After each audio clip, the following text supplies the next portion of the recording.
Hello friends, welcome to फार्मागेट के इस YouTube channel पे आप सबका स्वागत है। तो फ्रेंड्स, आज के वीडियो के लेक्चर में हम जानेंगे कि कोरोना वैक्सीन के बारे में, मतलब कोई भी ऐसी कोरोना वैक्सीन हो या कोई भी वैक्सीन हो, कैसा उसकी कैसी प्रोसेस रहती है उसके बारे में हम जानेंगे। The vaccine testing the process for the process देखेंगे हम कैसे। तो फर्स्ट जो आता है जो प्री क्लिनिकल ट्रायल, मतलब प्री क्लिनिकल टेस्टिंग रहता है।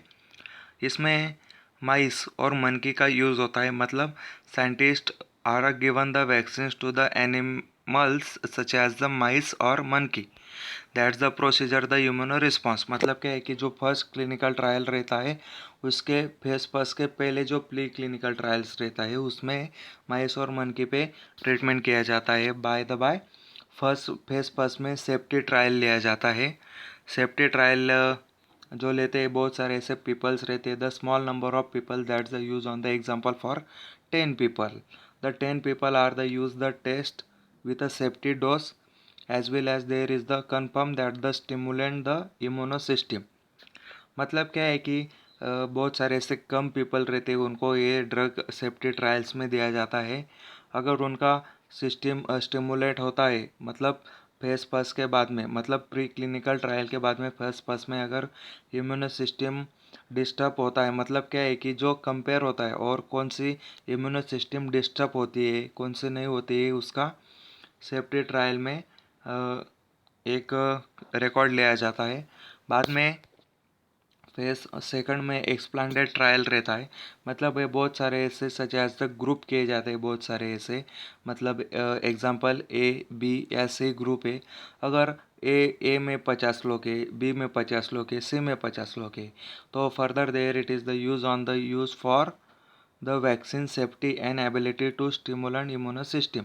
मतलब क्या है कि जो साइंटिस्ट रहते हैं, मतलब कोई भी ऐसा 100 पीपल हो या ग्रुप हो, तो उनको स्पेसिफिक ऐसा ड्रग दिया जाता है। तो कौन से ड्रग और कौन से ग्रुप में ऐसा इफ़ेक्ट करता है, कौन सा फ़ायदेमंद रहता है फेज़ 2 में एक्सप्लांटेड ट्रायल के बाद में, तो उसका एक रिकॉर्ड लिया जाता है। उसका भी सबके रिकॉर्ड लिए जाते हैं वैसे तो फेज़ 3 का इपिक एसिड ट्रायल आता है। तो इपिक एसिड ट्रायल में बहुत सारे ऐसे नंबर ऑफ थाउजेंड्स पीपल्स पे ट्रायल किया जाता है, जैसे कि placebo drug are the use in the voluntary by the receive with a compare to there is the first clinical trial, second clinical trial।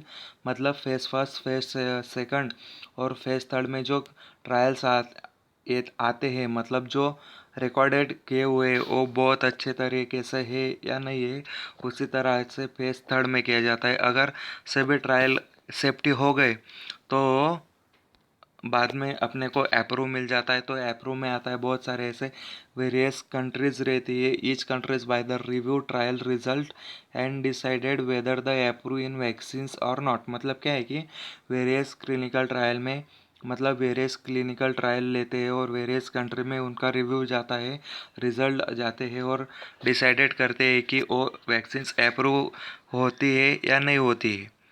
During the pandemic situation, the vaccines may receive emergency use in authorization before the getting formal approve with a vaccine by the license in various people receive sure that the safe and effective। मतलब क्या है कि एक authorisation से before the getting the formalities करना पड़ता है, अपने को अप्रूव होने के लिए फॉर्मेलिटीज़ करनी पड़ती है। और ये जो कोई भी वैक्सीन हो अपने ह्यूमन बॉडी के लिए और नंबर ऑफ पीपल्स के लिए सेफ और इफ़ेक्टिव रहती है वैक्सीन्स। और कंबाइन फेज में आता है another way to accelerators vaccine developing to the combine phase it is the various on the phase first and phase second में जो ट्रायल लिए होते हैं उनका जो first time on 100 peoples are the drug. मतलब क्या है कि कंबाइन फेज में जो फेज फर्स्ट के जो क्लिनिकल ट्रायल है वो सेकंड फेज में भी चेक करते हैं और थर्ड फेज में भी चेक करते हैं। उनका जो कंबाइन फेज का जो एक रिकॉर्ड होता है वो उसके टेस्ट जो रहते हैं वो चेक करते हैं बोथ फेज 1 फेज 2 में। The world in the first covid vaccine here it is how it's will the एक्यूरेटिव words as the number of coronavirus cases, corona vaccines or coronavirus cases continue to the rise in alarm rate across the globe. Scientists are medical expand making the accelerate effect development vaccines for the human use. मतलब क्या है कि बहुत सारे ऐसे corona virus के countries में number of corona virus पहुंच चुका है, मतलब बहुत सारे ऐसे कंट्री में कोरोना वायरस तो अभी गया है। तो मेडिकल एक्सपेरिमेंट की तरह एफर्ट किया जा रहा है कि ह्यूमन बॉडी पे जल्दी से जल्दी वैक्सीन का क्लिनिकल ट्रायल हो। तो बहुत सारे ऐसे वैक्सीन तैयार हुए अभी 160 vaccine candidate in the different stage and that's the production of the 27 of this the rich in human trial. मतलब क्या है कि बहुत सारे ऐसे ह्यूमन ट्रायल भी लिए जा रहे हैं, लेकिन corona virus vaccine has been the registered तो है, लेकिन क्या है कि जो ओपन बाय द रशिया में अभी तो आई है, लेकिन बहुत सारे ऐसे क्लिनिकल ट्रायल लेने पड़ेंगे, उसका अप्रूव करना पड़ेगा। जो phase first phase second phase third में मैंने बताया, उसी तरह उसका भी बहुत सारा ऐसा क्लिनिकल ट्रायल लेने के बाद में वो अनाउंसमेंट होएगी। मतलब क्या है कि announcement it is the being the world the first कोविड-19 started during around as per the recent updates अभी तो आई है, जो है कि रिसेंटली रशिया ने कोरोना वैक्सीन पे वर्किंग चालू कर दिया है। तो रजिस्टर हो चुकी है कोरोना वैक्सीन बाय द 11 अगस्त 2020। That's there it is the novel the corona virus in various advice follow the protocols. Various protocols का एडवाइस करते हैं कि WHO ने गाइडलाइन की तरह किया है, जैसे कि should be the notice that the world health organization as the already advised the Russian authorities to the process as per the already established guideline to the produce a safe and effective corona vaccines. मतलब क्या है कि जो phase first phase second phase third में जो किया है वही रशिया ने किया है।